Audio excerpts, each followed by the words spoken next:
Hi ಸ್ನೇಹಿತರೆ, ಇವತ್ತಿನ ಒಂದು ಪ್ರಮುಖ ವಿಡಿಯೋ ಏನಪ್ಪಾ ಅಂತಂದ್ರೆ 15 ಮತ್ತು 16 ಆಗಸ್ಟ್ 2026 ಕರೆಂಟ್ ಅಫೇರ್ಸ್ ಇರುತ್ತೆ.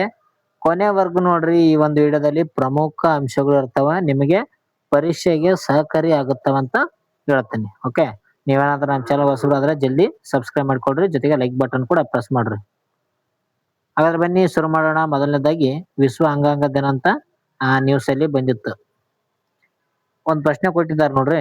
ಪ್ರತಿ ವರ್ಷ ವಿಶ್ವ ಅಂಗಾಂಗ ದಿನವನ್ನು ಯಾವಾಗ ಆಚರಿಸಲಾಗುತ್ತದೆ ಅಂತ ಕೊಟ್ಟಿದ್ದಾರೆ. ವಿಶ್ವ ಅಂಗಾಂಗ ದಿನವನ್ನಾಗಿ ಯಾವ ದಿನಾಂಕದಂದು ಆಚರಣೆ ಮಾಡುತ್ತಾರೆ ಪ್ರಶ್ನೆ ಆಗಿದೆ ಇಲ್ಲಿ. ಆಗಸ್ಟ್ 10, ಆಗಸ್ಟ್ 13, ಆಗಸ್ಟ್ 15, ಆಗಸ್ಟ್ 3 ಅಂತ ಕೊಟ್ಟಿದ್ದಾರೆ ನೋಡ್ರಿ. ಈ ಒಂದು ಪ್ರಶ್ನೆಗೆ ಸರಿಯಾದ ಉತ್ತರ ಆಪ್ಷನ್ಸ್ ಬಿ ನೋಡಿ, ಆಗಸ್ಟ್ 13. ಆಗಸ್ಟ್ 13 ಅಂತ ಏನ್ ಮಾಡ್ತಾರಪ್ಪ ಅಂತಂದ್ರೆ ವಿಶ್ವ ಅಂಗಾಂಗ ದಿನವನ್ನಾಗಿ ಪ್ರತಿ ವರ್ಷ ಆಚರಣೆ ಮಾಡ್ತಾರ ನೋಡ್ರಿ. ಓಕೆ, ಸರಿಯಾದ ಉತ್ತರ ಆಗಸ್ಟ್ 13. ಇದಕ್ಕೆ ಸರಿಯಾದ ಉತ್ತರ ಆಗಿತ್ತು ನೋಡ್ರಿ. ಅಂಗಾಂಗದ ಮಹತ್ವದ ಬಗ್ಗೆ ಜನರಲ್ಲಿ ಜಾಗೃತಿ ಮೂಡಿಸುವ ಸಲುವಾಗಿ ಈ ಒಂದು ದಿನಾಚರಣೆಯನ್ನ ಆಚರಣೆ ಮಾಡ್ತಾರ.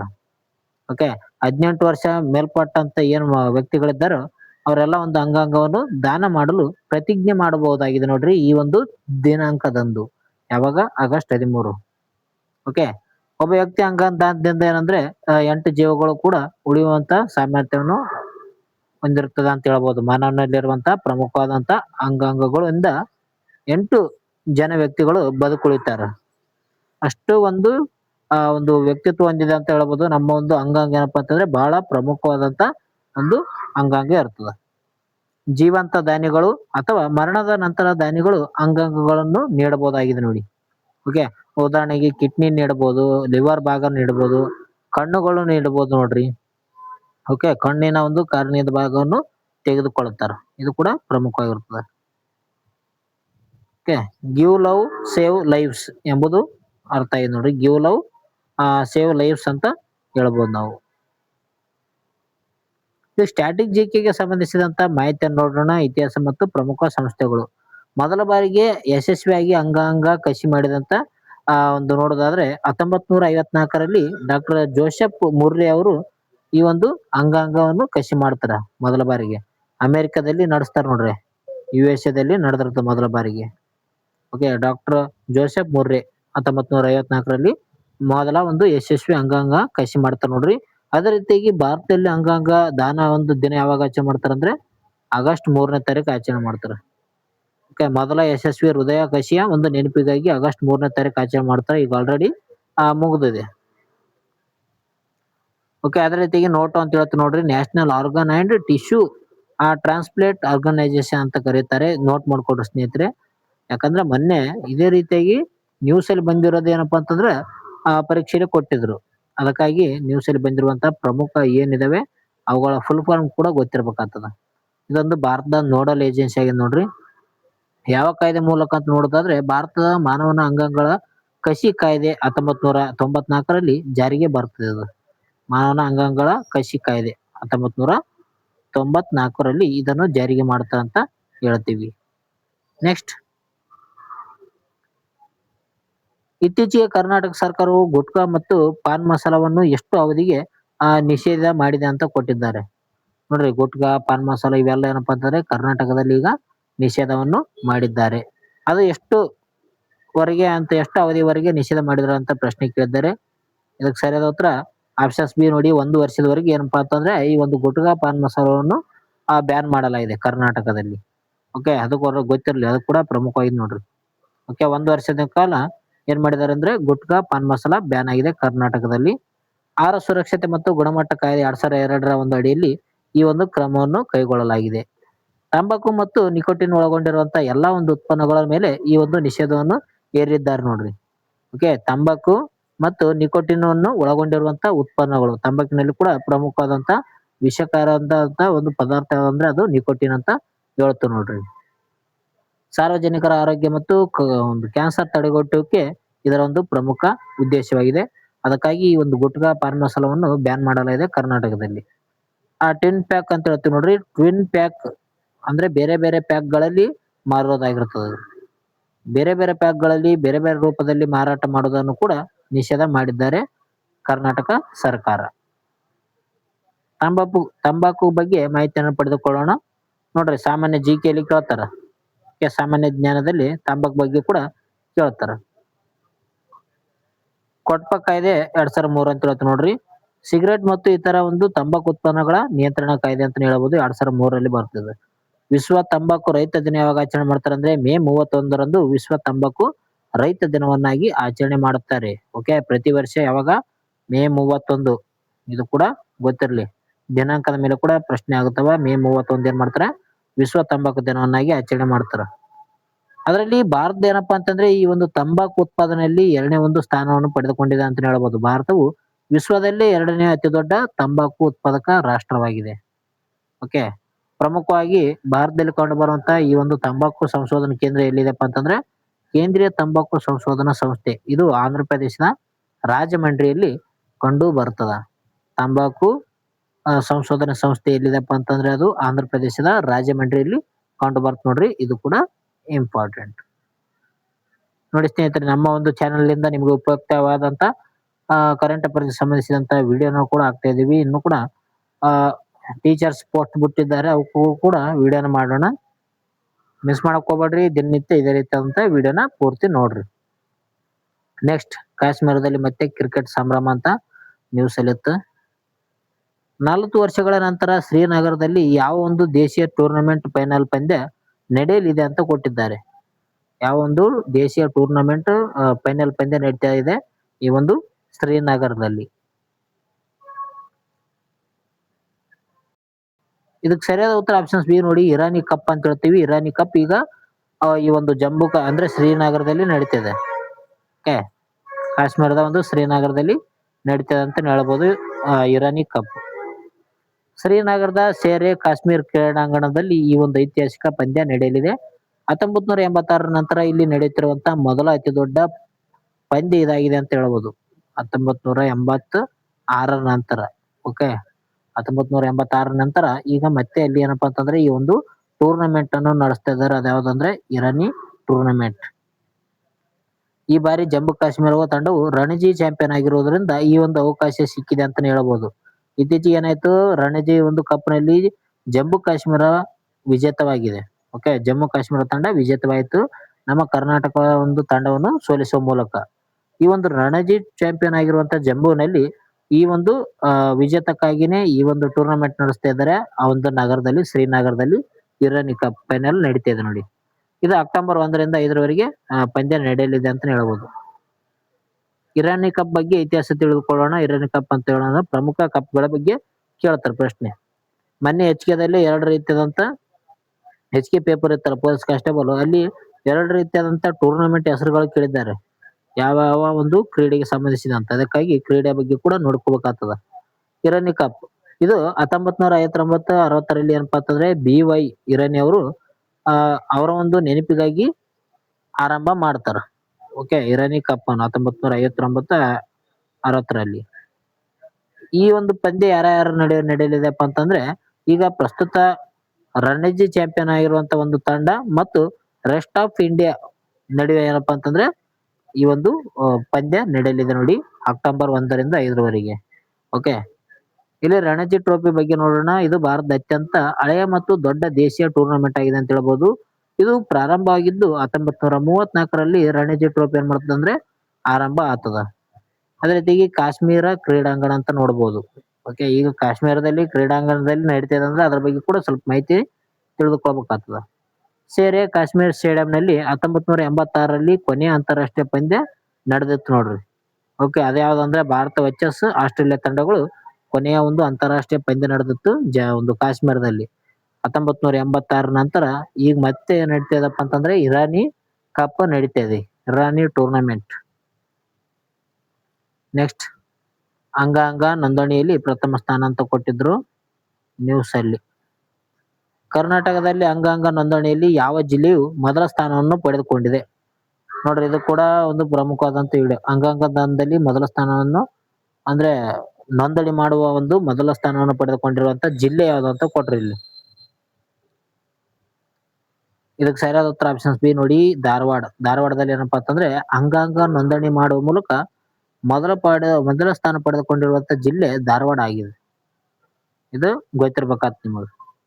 ಅದೆಷ್ಟಪ್ಪ ಅಂತಂದ್ರೆ 12,534 ಅಷ್ಟು ಒಂದು ವ್ಯಕ್ತಿಗಳು ಏನಪ್ಪಾ ಅಂತಂದ್ರೆ ನೋಂದಣಿ ಮಾಡಿಕೊಂಡಿದ್ದಾರೆ. ಧಾರವಾಡ ಜಿಲ್ಲೆ ಪ್ರಥಮ ಸ್ಥಾನವನ್ನು ಪಡೆದುಕೊಂಡಿದೆ. ಇದು ರಾಜ್ಯದಲ್ಲಿ ಅತಿ ಹೆಚ್ಚು ಜಾಗೃತಿ ಮೂಡಿಸಿದಂತ ಜಿಲ್ಲೆ ಆಗಿದೆ ಅಂತ ಹೇಳ್ಬೋದು ಧಾರವಾಡ. ಓಕೆ, ಪ್ರಮುಖ ವರದಿಗಳು ನೋಡೋದಾದ್ರೆ ರಾಜ್ಯದಲ್ಲಿ ಒಟ್ಟು 67,632 ಜನರು ಅಂಗಾಂಗ ದಾನಕ್ಕೆ ನೋಂದಣಿ ಮಾಡಿಕೊಂಡಿದ್ದಾರೆ. ಓಕೆ, ಎಷ್ಟು ಜನ ನೋಂದಣಿ ಮಾಡಿಕೊಂಡಿದ್ದಾರೆ? 67,632.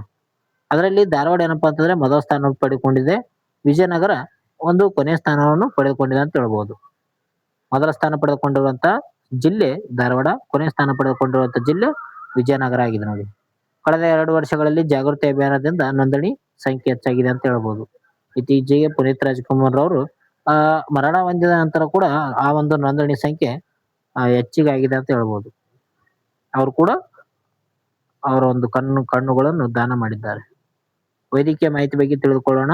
ಪ್ರಮುಖವಾದಂತ ಮಾಹಿತಿ, ಬ್ರೈನ್ ಡೆತ್ ಅಂತ ಹೇಳ್ತು ನೋಡ್ರಿ. ಇದು ಮೆದುಳು ಸಂಪೂರ್ಣವಾಗಿ ಕಾರ್ಯನಿರ್ವಹಿಸುವುದನ್ನು ನಿಲ್ಲಿಸಿದಾಗ ಅಂಗಾಂಗ ದಾನ ಮಾಡಬಹುದಾಗಿರ್ತದ. ಓಕೆ, ಬರೀ ಬ್ರೈನ್ ಡೆತ್ ಆದಂತ ಸಂದರ್ಭದಲ್ಲಿ ಉಳಿದೆಲ್ಲ ಅಂಗಾಂಗಗಳು ಜೀವಂತವಾಗಿರ್ತಲ್ಲ, ಅವುಗಳನ್ನ ಏನಪ್ಪಾ ಅಂತಂದ್ರೆ ಬೇರೆಯವರಿಗೆ ದಾನ ಮಾಡಬಹುದು. ದಾನ ಮಾಡಬಹುದಾದಂತ ಅಂಗಗಳು ಯಾವ್ಯಾವಪ್ಪ ಅಂತಂದ್ರೆ ಹೃದಯವನ್ನು ದಾನ ಮಾಡಬಹುದು, ಲಿವರ್, ಕಿಡ್ನಿಯನ್ನು ದಾನ ಮಾಡಬಹುದು, ಶ್ವಾಸಕೋಶವನ್ನು ದಾನ ಮಾಡಬಹುದು, ಪ್ಯಾಂಕ್ರಿಯಾಸ್ ಮತ್ತು ಕಣ್ಣುಗಳು ನೋಡ್ರಿ. ಪ್ರಮುಖವಾಗಿ ಕಣ್ಣಿನಲ್ಲಿರುವಂತ ಕಾರ್ನಿಯನ್ನು ಕೂಡ ದಾನ ಮಾಡೋದಾಗಿರ್ತದೆ. QR ಕೋಡ್ ಅಂತ ಹೇಳ್ತೀವಿ ನೋಡ್ರಿ. ನೋಟೋ ಮೂಲಕ ಏನಪ್ಪಾ ಅಂತಂದ್ರೆ ಆನ್ಲೈನ್ ನಲ್ಲಿ ಸುಲಭವಾಗಿ ನೋಂದಾಯಿಸಲು QR ಕೋಡ್ ಅನ್ನು ಬಳಕೆ ಮಾಡಬಹುದಾಗಿದೆ. ಜೀವ ಸಾರ್ಥಕತೆ ನೋಡ್ರಿ. ಕರ್ನಾಟಕ ರಾಜ್ಯ ಅಂಗಾಂಗ ಮತ್ತು ಅಂಗಾಂಗ ಕೃಷಿ ಸಂಸ್ಥೆ ಪ್ರಮುಖವಾಗಿ ಪಡೆದುಕೊಂಡಿದೆ ಅಂತ ಹೇಳ್ಬೋದು. ಇತ್ತೀಚೆಗೆ ಅಂಗಾಂಗ ದಾನದಲ್ಲಿ ಏನಪ್ಪಾ ಅಂತಂದ್ರೆ ಕರ್ನಾಟಕ 3ನೇ ಸ್ಥಾನವನ್ನು ಪಡೆದುಕೊಂಡಿದೆ. ಇದು ಕೂಡ ಗೊತ್ತಿರಲಿ. ಅಂಗಾಂಗ ದಾನ ಮಾಡೋದ್ರಲ್ಲಿ ಕರ್ನಾಟಕ 3ನೇ ಸ್ಥಾನವನ್ನು ಪಡೆದುಕೊಂಡಿದೆ. ನೆಕ್ಸ್ಟ್, ವಂದೇ ಭಾರತ್ ಪ್ರಾಯೋಗಿಕ ಸಂಚಾರ. ಸಕಲೇಶಪುರ ಮತ್ತು ಸುಬ್ರಹ್ಮಣ್ಯ ನಡುವೆ ಯಶಸ್ವಿಯಾಗಿ ನಡೆದಂತ ವಂದೇ ಭಾರತ್ ಪ್ರಾಯೋಗಿಕ ಸಂಚಾರದ ಉದ್ದವೆಷ್ಟು ಅಂತ ಕೊಟ್ಟಿದ್ದಾರೆ ಇಲ್ಲಿ. ಉದ್ದ ಎಷ್ಟು? ಇದಕ್ಕೆ ಸರಿಯಾದ ಉತ್ತರ ಏನಪ್ಪಾ ಅಂತಂದ್ರೆ 55 ಕಿಲೋಮೀಟರ್ ಅಷ್ಟು ಉದ್ದವನ್ನು ಇದೆ ನೋಡ್ರಿ. ಓಕೆ, 55 ಕಿಲೋಮೀಟರ್ ಸರಿಯಾದ ಉತ್ತರ ಇದೆ ನೋಡ್ರಿ. ಇದು ಅತ್ಯಂತ ಕಠಿಣವಾದಂತ ಘಾಟಿ ಪ್ರದೇಶದ ಒಂದು ಮಾರ್ಗವಾಗಿದೆ ಅಂತ ಹೇಳ್ಬೋದು. 55 ಕಿಲೋಮೀಟರ್ ದೂರವನ್ನು 4 ಗಂಟೆ 13 ನಿಮಿಷಗಳಲ್ಲಿ ಇದು ಕ್ರಮಿಸಿದ. ಓಕೆ, ಇದು ಬೆಂಗಳೂರು ಮಂಗಳೂರು ನಡುವೆ ವಂದೇ ಭಾರತ್ ಸಂಚಾರ ಆರಂಭಕ್ಕೆ ಇದು ದೊಡ್ಡ ಮುನ್ನುಡಿಯಾಗಿದೆ ಅಂತ ಹೇಳ್ಬೋದು. ಬೆಂಗಳೂರು ಟು ಮಂಗಳೂರು. ಇಲ್ಲಿ ಸ್ವಯಂ ಚಾಲಿತ ತುರ್ತು ಬ್ರೇಕ್ ವ್ಯವಸ್ಥೆಯನ್ನು ಕೂಡ ಪರೀಕ್ಷೆ ಮಾಡಿದ್ದಾರೆ.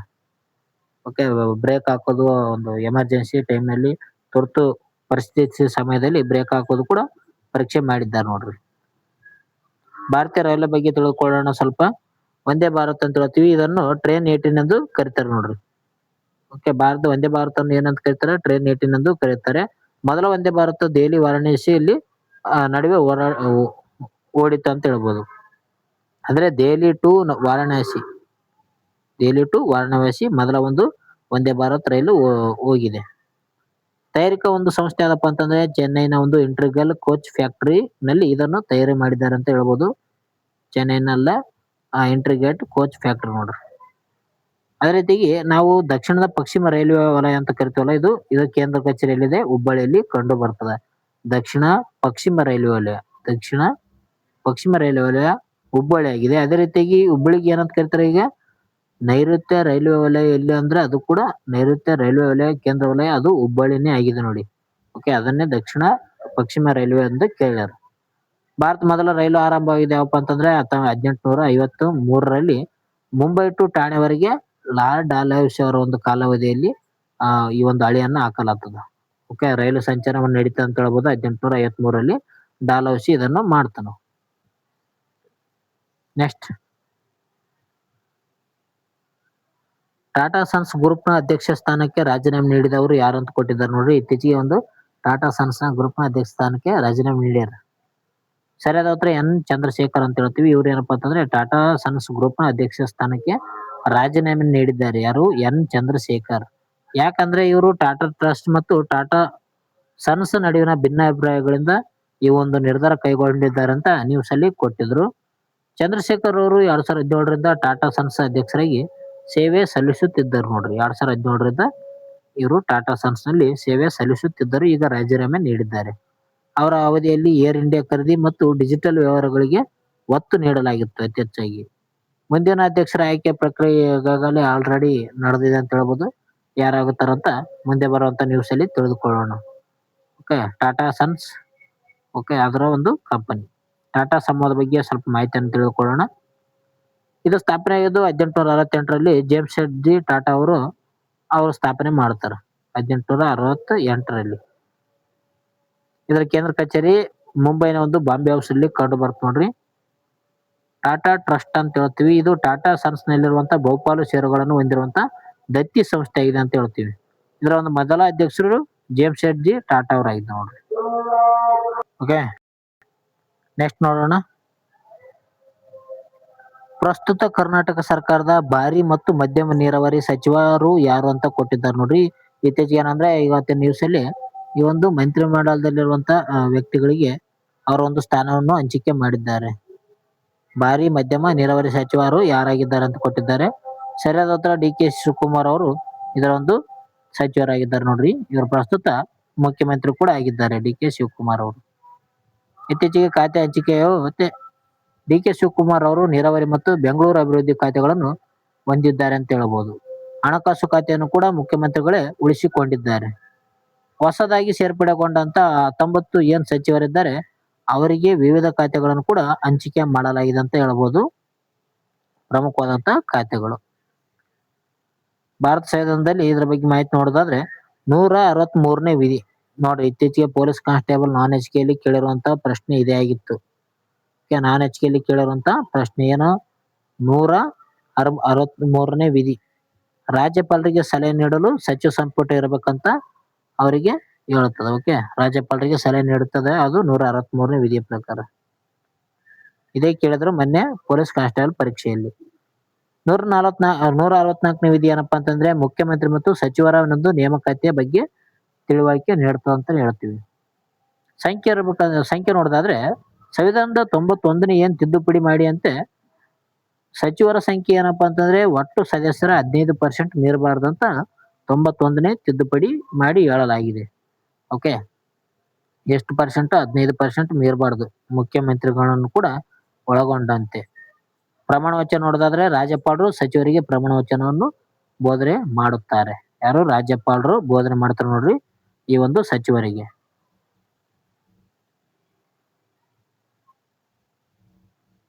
ಕೊನೆಯದಾಗಿ ಒನ್ಲೈನರ್ಸ್ ಇದ್ದ ನೋಡ್ರಿ. ಕರ್ನಾಟಕದಲ್ಲಿ ಹರ್ ಘರ್ ತಿರಂಗ ಅಭಿಯಾನವು ಆಗಸ್ಟ್ 13ರಿಂದ ಆಗಸ್ಟ್ 15ರವರೆಗೆ ನಡೆಯಲಿದೆ ಅಂತ ಹೇಳ್ಬೋದು. ಹರ್ ಘರ್ ತಿರಂಗ. ಇತ್ತೀಚೆಗೆ ಮೈಸೂರು ರೈಲ್ವೆ ವಿಭಾಗವು ವಂದೇ ಭಾರತ್ ಪ್ರಾಯೋಗಿಕ ಸಂಚಾರ ನಡೆಸಿದೆ ನೋಡಿ. ಅಂತಾರಾಷ್ಟ್ರೀಯ ಯುವ ದಿನವನ್ನು ಆಗಸ್ಟ್ 12ರಂದು ಆಚರಣೆ ಮಾಡುತ್ತಾರೆ. ಇದು ಕೂಡ ಇಂಪಾರ್ಟೆಂಟ್. ಅಂತಾರಾಷ್ಟ್ರೀಯ ಯುವಕರ ದಿನ ಯಾವಾಗ ಆಚರಣೆ ಮಾಡ್ತಾರೆ? ಆಗಸ್ಟ್ 12. ರಾಷ್ಟ್ರೀಯ ಯುವಕರ ದಿನ ಜನವರಿ 12. ವಿಶ್ವದ ಅತ್ಯಂತ ವಯಸ್ಸಾದಂತ ಅಂಗದಾನಿ ಸ್ಕಾಟ್ಲೆಂಡ್ನ 107ನೇ ವರ್ಷದ ಮಹಿಳೆಯಾಗಿದ್ದಾರೆ ಅಂತ ಹೇಳ್ತು ನೋಡ್ರಿ. ಟಾಟಾ ಟ್ರಸ್ಟ್ ನ ನೂತನ ಮುಖ್ಯಸ್ಥರಾಗಿ ನೋಯೆಲಾ ಟಾಟಾ ಅವರು ಆಯ್ಕೆ ಆಗುವಂತ ಸಾಧ್ಯತೆ ಕೂಡ ಇದೆ. ಓಕೆ, ಯಾರಿಗೆ ಆಯ್ಕೆ ಮಾಡುವಂತ ಸಾಧ್ಯತೆ ಇದೆ? ನೋಯೆಲಾ ಟಾಟಾ ಅವರಿಗೆ ಆಯ್ಕೆ ಮಾಡುವಂತ ಸಾಧ್ಯತೆ ಇದೆ ನೋಡ್ರಿ. ಓಕೆ, ಇವತ್ತಿನ ಒಂದು ಪ್ರಮುಖ ಪ್ರಚಲಿತ ಘಟನೆ ಇದಾಗಿತ್ತು ಸ್ನೇಹಿತರೆ. ಈ ವಿಡಿಯೋ ಎಷ್ಟ ಆಯ್ತು ಅಂದ್ರೆ ಲೈಕ್ ಮಾಡಿ, ಶೇರ್ ಮಾಡಿ, ಸಬ್ಸ್ಕ್ರೈಬ್ ಮಾಡಿ. ಅದೇ ರೀತಿ ನಿಮ್ಮ ಒಂದು ಅನಿಸಿಕೆಯನ್ನು ಕಮೆಂಟ್ ಮಾಡ್ರಿ. ಬೇಗನೆ ಕಮೆಂಟ್ ಮಾಡ್ರಿ ವಿಡಿಯೋ ಆಗಿತ್ತಂತ. ಮುಂದಿನ ಒಂದು ವಿಡಿಯೋದಲ್ಲಿ ಸಿಗೋಣ. ಅದೇ ರೀತಿಯಾಗಿ ಈಗ 9 PM ಗೆ ಏನಂದ್ರೆ ಒಂದು GPSR ಅಭ್ಯರ್ಥಿಗಳಿಗೆ ಇದು GPSR, HSR, PSR ಅವ್ರಿಗೆ ಏನಪ್ಪಾ ಅಂತಂದ್ರೆ ನಾನು ಸೈಕಾಲಜಿ ಏನ್ ಕ್ಲಾಸ್ ಮಾಡ್ಬೇಕಂತ ಅನ್ಕೊಂತೀನಿ. ಅದರದ್ದು ವಿಡಿಯೋ ಹಾಕ್ತೀನಿ ನೋಡ್ರಿ 9 PM. ಓಕೆ, ಮಿಸ್ ಮಾಡದೆ ಅದು ಒಂದು ವಿಡಿಯೋ ಕೂಡ HSR ಒಂದು ಯಾರು ಶಿಕ್ಷಕರಾಗಲು ಆಕಾಂಕ್ಷಿಗಳಿದ್ದಾರೆ ಅವರಿಗೆ ಶೇರ್ ಮಾಡ್ರಿ. ಓಕೆ, ಕರೆಂಟ್ ಅಫೇರ್ಸ್ ನ ಎಲ್ಲರಿಗೂ ಕೂಡ ಶೇರ್ ಮಾಡ್ರಿ. ಎಲ್ಲರಿಗೂ ಕೂಡ ಇದು ಇಂಪಾರ್ಟೆಂಟ್ ಆದಂತ ವಿಷಯ ಆಗಿರ್ತದೆ. ಮುಂದಿನ ಒಂದು ವಿಡಿಯೋದಲ್ಲಿ ಸಿಗೋಣ. ಟೇಕ್ ಕೇರ್, ಬಾಯ್.